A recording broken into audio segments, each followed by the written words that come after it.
Hey everyone, just going to work on a little bit of a TRE tremor today, focused on the quad muscles on the front of our thighs and a bit into the calf muscles on the back of our lower legs. So I had a pretty good workout yesterday, did a little run, and feeling just a bit of more tightness in these major muscle groups. So the idea is today with TRE, we're going to be doing a little bit of a tremor focused towards these areas. Now, as a precursor, I've already done those 7 pre-exercises that can really prime the muscles in the legs in particular to feel like they can access the tremors a little bit easier. So I'm going to move right into the tremoring process. We're doing it against the wall today to really target these muscles. So starting just resting up against the wall, feeling our feet connected to the ground, all the different contact points of our toes, the midfoot and heel. Just going to lower down, making sure that I can see my toes throughout, so moving my feet forward if needed.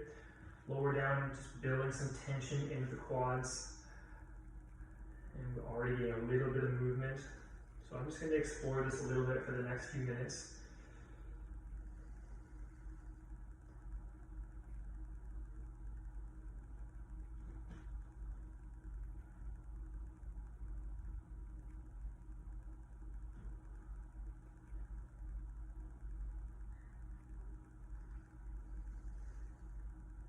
Similar to some of the other positions that we can tremor in, we often access that tremoring mechanism, that tremoring response, through what I would consider to be a postural tremor, which is when muscles are working hard against gravity to maintain a certain posture.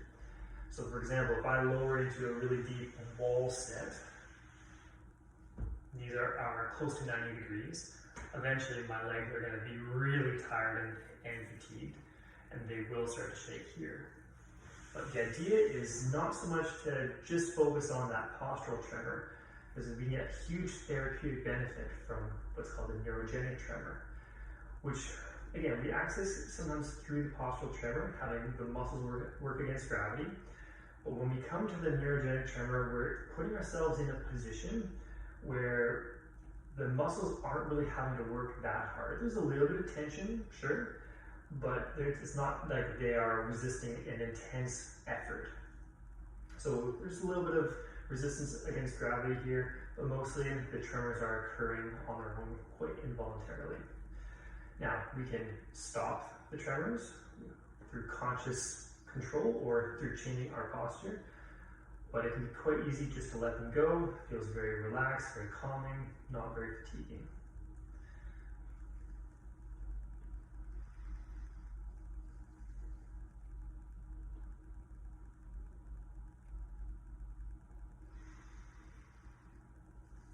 So we're not going to go for too long today.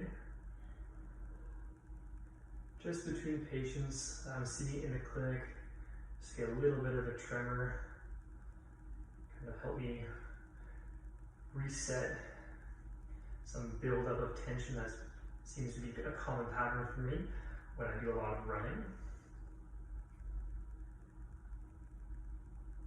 So far I'm feeling most of the work into the quad muscles.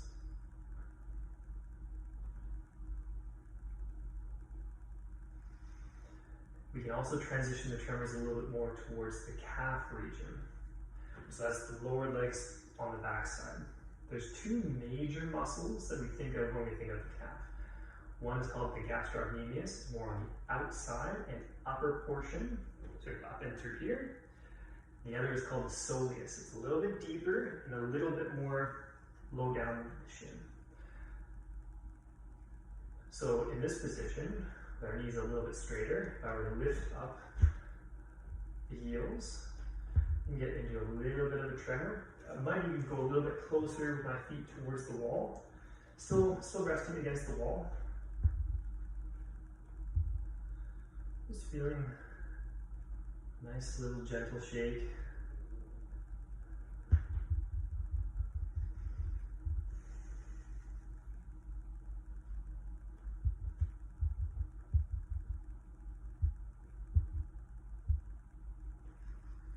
I think by leaning against the wall, we do take a little bit of our body weight out of the picture, which would tend to make this less of an intense postural tremor and let us sort of ease into that idea of a neurogenic tremor more easily.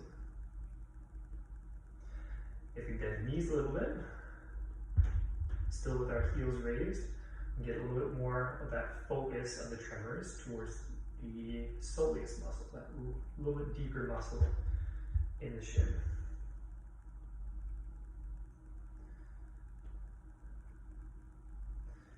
Sometimes tremors can move, and they can go to different parts of the body that aren't particularly where we're targeting. That's fine as long as you feel comfortable, as long as it feels safe, and it doesn't feel like your body's getting a bit too wound up and energized or activated. So what I've noticed already, since getting into this position, is that my knees are sort of moving in and out a little bit, not just forward and backward like they were before. I'm even noticing a little bit of motion in that hand. Now, it's all relatively involuntary. I'm not asking that side to particularly shake. It's kind of just wanting to do it on its own. I'm trying to trust that my body knows where to bring the movements and just letting the wisdom of my body just sort of guide the process. And I can stop it at any point in time, but it kind of just wants to move on its own right now, and that's fine. Tremors can come in waves. They can come to one spot, then go away from the spot, and maybe come back. It's one of the interesting things I don't think we can fully explain yet about TRE. So just a little bit of a fatigue set in there. Things are feeling a little strong, so I'm just going to take a break, lock my knees out. Whew. Nice calm breath.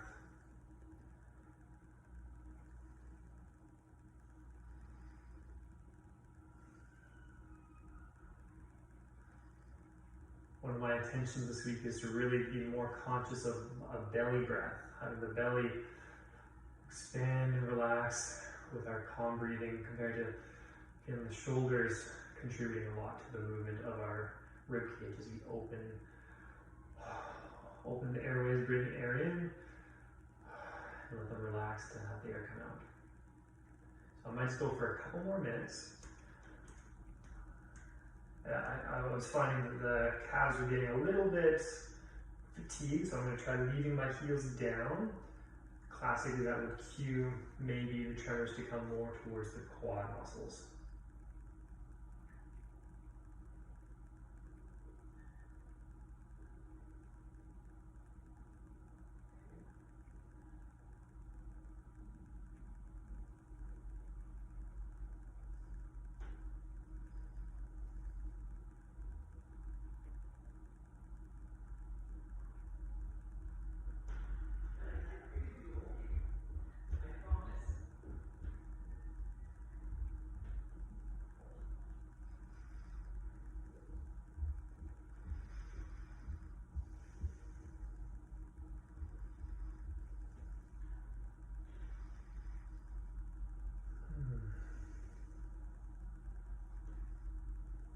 I think that's feeling pretty good for me right now.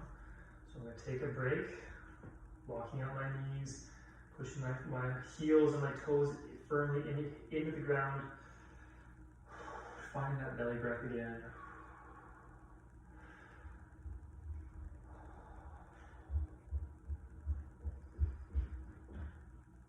Taking a couple moments just to try to integrate that experience, feel what my body feels.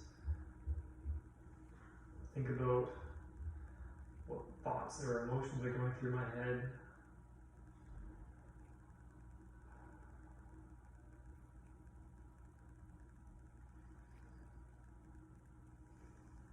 Awesome. Thanks so much for spending time with me. See you later.